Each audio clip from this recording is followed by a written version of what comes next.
Good morning বন্ধুরা। আজ আমি আপনাদের উপমা বানিয়ে দেখাবো। দেখুন কি কি লাগে। চানার ডাল, কলাইয়ের ডাল, সরষে, লঙ্কা, কাঁচা লঙ্কা, টমাটার, কারি পাতা, পেঁয়াজ কুচি আর নুন, আর ফ্রাই করার জন্য বাদাম লাগবে। চলুন আপনাদের বানিয়ে দেখায়। সুজিটা একটু ভেজে নেব। সুজিটা একটু ভেজে নেব, তারপরে আপনাদের দেখাচ্ছি। দেখুন রোস্ট করে নিলাম, এরপরে আপনাদের বানিয়ে দেখাবো। এই দেখুন আমি বাদামগুলো আগে ভেজে নিচ্ছি। ভেজে নিয়ে তারপরে আমি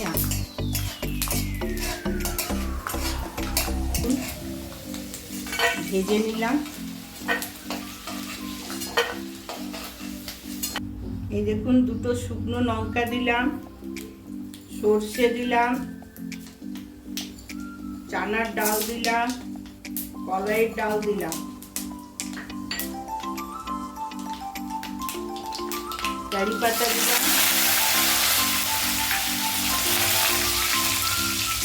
কাঁচা লঙ্কা দিলাম,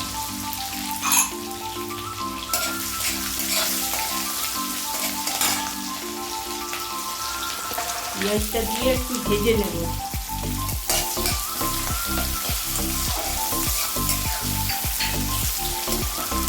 ভালো করে ভাজা ভাজা হয়ে গেলে টমাটারটা দেবো। ভাজা ভাজা হলো, এরপরে টমাটারটা আমি দিলাম।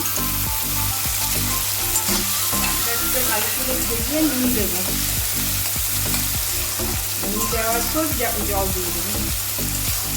ফুটে গেলে সুজিটা দিয়ে দেবো। বাস দেখুন নুন দিলাম। টমাটারটা জলদি করে ভাজা হয়ে যাবে নুন দেওয়ার পর।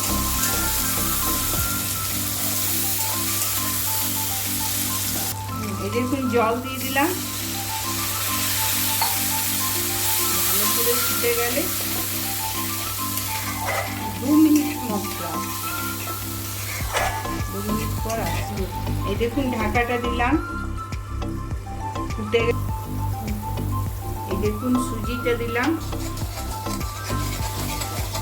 আস্তে আস্তে দিয়ে এইভাবে নাড়তে হবে।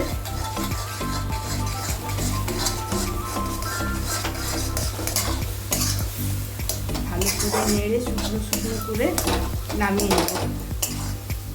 তাহলে উপমা দিনে যাবে আপনার।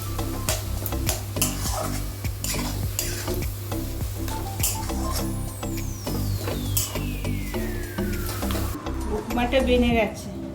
এভাবে আপনারা বানাবেন আর খেয়ে দেখবেন, কমেন্ট করবেন, শেয়ার করবেন, আর কেমন লাগলো আপনি জানাবেন কমেন্ট করে।